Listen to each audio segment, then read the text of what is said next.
सुंदरवन जंगल में टूनी चिड़िया अपने पति चिंटू के साथ रहती थी। उनका एक प्यारा सा बेटा था बीलू। वो हंसी खुशी जिंदगी गुजार रहे थे।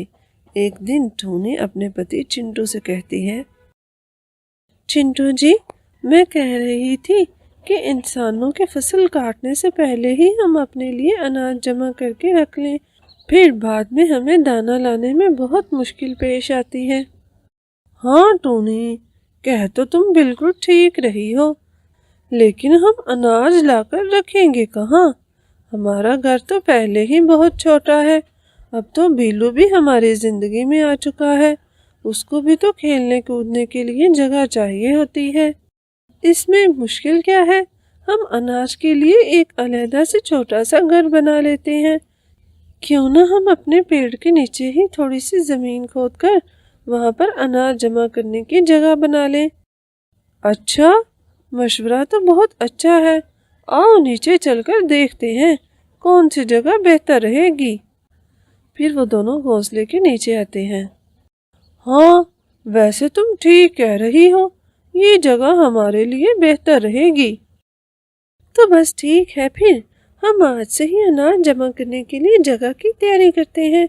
कल तक हमारी ये जगह तैयार हो जाएगी और फिर हम अनाज जमा करने के लिए चले जाएंगे। वो तो ठीक है, लेकिन क्या बाकी पक्षी नहीं जाएंगे? मेरे ख्याल से हमें सबसे बात कर लेनी चाहिए। इकट्ठे जाएंगे तो काम करने में वक्त का पता नहीं चलेगा और इस तरह से सबको भी भला हो जाएगा। ठीक है, मैं फिर अभी झील की तरफ जाती हूँ और जाकर बाकी सब पक्षियों से बात करती हूँ। वहाँ पर बाकी टूनी झील की तरफ जाती है। वहाँ पर कुछ पक्षी मौजूद थे। अरे टूनी, आओ, क्या पानी लेने आई हो? नहीं, पानी तो मैं सुबह ही ले गई थी। मुझे आप सबसे कुछ ज़रूरी बात करनी थी। हाँ कहो, कौन सी ज़रूरी बात है? वो मैंने और चिंटू जी ने फैसला किया है। गंदम की कटाई में कुछ ही दिन बाकी रह गए हैं। हमें इंसानों की कटाई शुरू करने से पहले पहले अपने लिए साल भर का अनाज इकट्ठा कर लेना चाहिए। तुम सब इस बारे में क्या कहती हो? अरे हाँ, ये फैसला तो बहुत अच्छा है। मैं भी इसी बारे में सोच रही थी। हाँ टूनी, हमें भी तो अपने लिए अनाज इकट्ठा करना है। तो बस ठीक है, फिर हम कल शाम को ही इंसानों की बस्ती की तरफ जाएंगे और वहाँ से कोई अच्छा सा खेत देख कर आ जाएंगे और फिर परसों से अनाज इकट्ठा करना शुरू कर लेंगे। लेकिन टोनी, हम इतना ज्यादा अनाज रखेंगे कहाँ? इसका भी हल मैंने और चिंटू जी ने सोच लिया है। हम अपने पेड़ के नीचे ही छोटा सा गोदाम खोदकर उसमें अनाज रखेंगे। तुम सब भी ऐसे ही देख लो। अरे वाह टोनी, तुमने तो हमारे सारे मसले हल कर दिए। मैं भी आज ही जाकर मोनू के पापा से बात करती हूँ और हम भी आज ही गोदाम बना लेते हैं। फिर परसों से सब मिलकर इकट्ठे जाएंगे। तो ठीक है फिर दोस्तों, कल शाम को मिलते हैं। टूनी उन सबसे ये कहकर घर आ जाती है। तब तक चिंटू गोदाम बनाने का सारा सामान ले आता है और फिर वो दोनों गोदाम बनाने में शुरू हो जाते हैं। उनके पास के ही पेड़ पर सोमी कौवी और कालू कौवा रहते थे। वो दोनों बहुत आलसी थे। अरे टूनी, तुम सोमी बहन को भी कह आई हो ना? नहीं, सोमी बहन तो झील पर गई ही नहीं। आपको तो पता है ना, वो तो सारा दिन सोई रहती हैं। जब उनका मन होता है तब वो चली जाती हैं। चलो ठीक है, जब वो बाहर निकलेंगे तो मैं उनसे कह दूंगा। अभी वो ये दोनों बात कर ही रहे थे कि तभी वहां पर सोमी कौवी आ जाती हैं। अरे टूनी और चिंटू, तुम दोनों ने ये कैसा शोर मचाया है? पास में हमसाए भी रहते हैं, कुछ तो ख्याल किया करो। मेरी सारी नींद खराब कर दी तुम दोनों ने। इस टाइम नींद? सोमी बहन, अब तो दिन का कितना टाइम हो चुका है, आप इस वक्त भी सोती हैं? मेरी मर्जी, मैं जब मर्जी सोऊं। दिन तो ऊपर वाले ने काम करने के लिए बनाया है। हम तो दिन में काम ही करते हैं। और वैसे भी अब हम किस टाइम काम करें? अगर हम रात को करें तो आपको रात को मसला होता है, अगर दिन में करें तो आपको दिन में होता है। अच्छा अच्छा, मेरे साथ सुबह सुबह सर खपाने की जरूरत नहीं है। वैसे तुम दोनों कर क्या रहे हो? वो हम अनाज जमा करने के लिए एक गोदाम बना रहे थे। अनाज? अनाज कहाँ से जमा करना है? मैं अभी कुछ देर पहले ही जेल पर बाकी सब पक्षियों से बात करके आई हूँ। हम कल शाम को ही इंसानों की बस्ती की तरफ गंदम की फसल देखने जाएंगे और उसके बाद हम परसों से अनाज जमा करना शुरू कर देंगे। आप वहाँ पर नहीं थी। मैं सोच रही थी कि आपको घर आकर बता दूँ। आप भी चलेंगी ना हमारे साथ? ना बाबा ना, मुझसे ये सारे झंझट नहीं होते। इतनी मुश्किल से इतनी दूर जाओ, फिर अनाज जमा करो और फिर उसे घर भी लेकर आओ। कालू जी खुद ही देख लेंगे। वैसे भी मुझे काम करने की आदत नहीं है। मैं तो अपने घर में भी बहुत लाडली थी। मैंने तो कभी उठकर पानी भी नहीं पिया। वो सब तो ठीक है सोमी बहन, लेकिन काम करने में कोई बुराई तो नहीं है। और वैसे भी मेहनत करके खाने में जो मज़ा है वो वैसे नहीं है। अच्छा अच्छा, तुम अपना भाषण पास रखो। अभी तो वैसे भी मेरे घर वालों ने मुझे दहेज में बहुत सारा अनाज दिया था। अभी तो हम वो ही खा रहे हैं। जब वो खत्म होगा तब देखी जाएगी। और हाँ, अब मैं सोने जा रही हूँ। जरा शोर कम करना। ये कहकर सोमी वहां से चली जाती है। पता नहीं ये कब सुधरेंगी। चलो, हमें इससे क्या लेना देना। हमारा तो फर्ज था उन्हें बताना। अब आगे उनकी मर्जी। माँ, मैं भी आपकी मदद करूं? हाँ नबीलू बेटा, आ जाओ।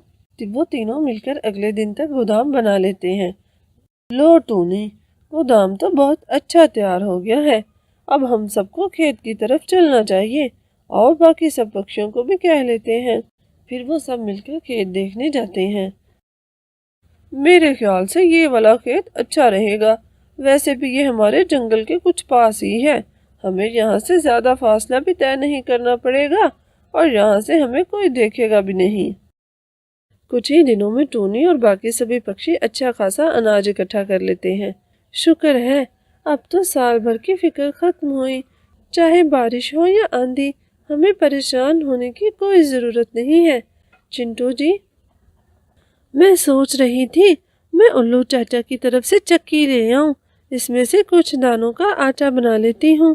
बीलू को आलू वाले पराठे बहुत पसंद है ना? हाँ भाई, वैसे तो पराठे मुझे भी बहुत पसंद है, लेकिन चलो बीलू के बहाने से ही सही हमें भी कुछ खाने को मिल जाएगा। हाँ हाँ, आप भी खा लीजिएगा। मैं अभी जाती हूँ उल्लू चाचा की तरफ। अगले दिन जब टूनी बिल्लों के लिए आलू के पराठे बनाने लगती है तो उसकी खुशबू आसपास फैल जाती है।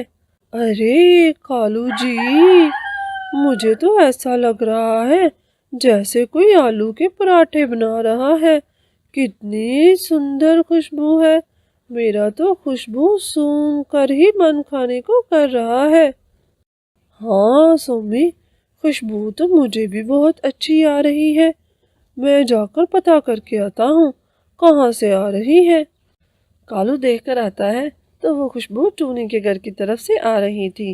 वो घर आकर सोमी को कहता है, अरे ये टूनी है ना गुन्नी, वो बना रही है आलू के पराठे।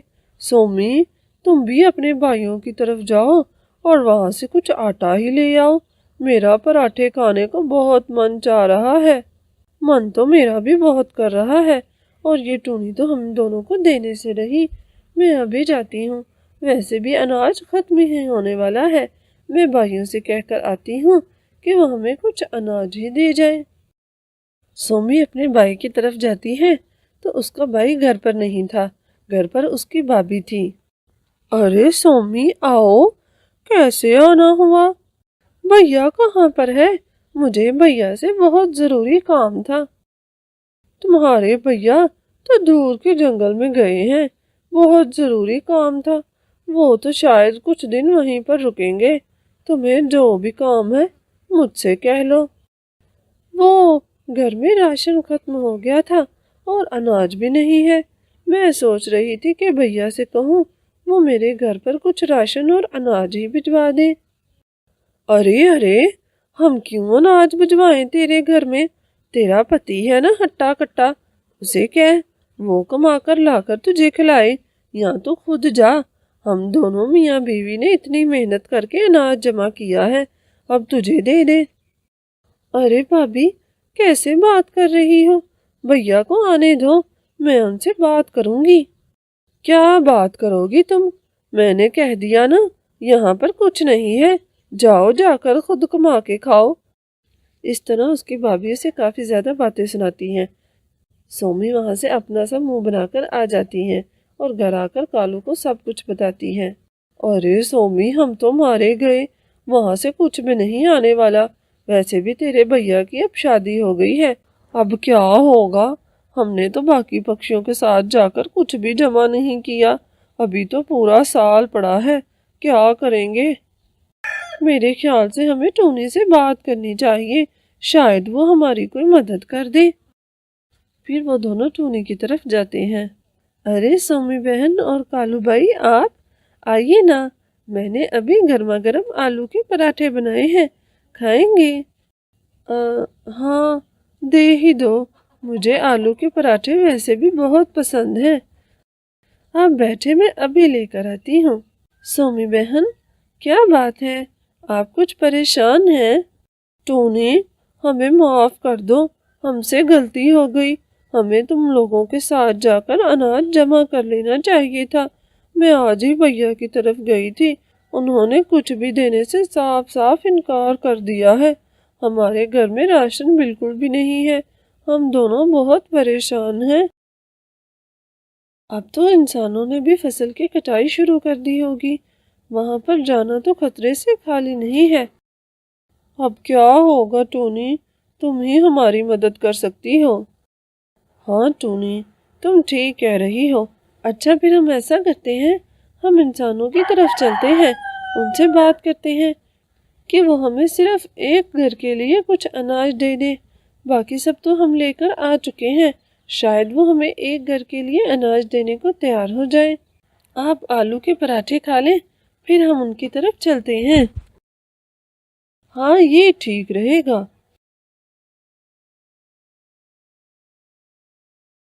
फिर वो चारों इंसानों की बस्ती की तरफ आते हैं। वहां पर इंसान फसल की कटाई कर रहे थे। टूनी एक के पास आती है और उसे सब कुछ बताती है। वो किसान बहुत रहमदिल था, उसे पक्षियों से बहुत प्यार था। अच्छा ठीक है चिड़िया, तुम कह रही हो तो मैं एक पक्षी के लिए सिर्फ अनाज देने को तैयार हूँ। फिर वो उन्हें काफी सारा अनाज दे देता है। ये सब सुनकर कालू और सोमी दोनों बहुत खुश हो जाती हैं। तो प्यारे दोस्तों, इस कहानी से हमें ये सीख मिलती है कि हमें मेहनत करने में कभी भी शर्म महसूस नहीं करनी चाहिए।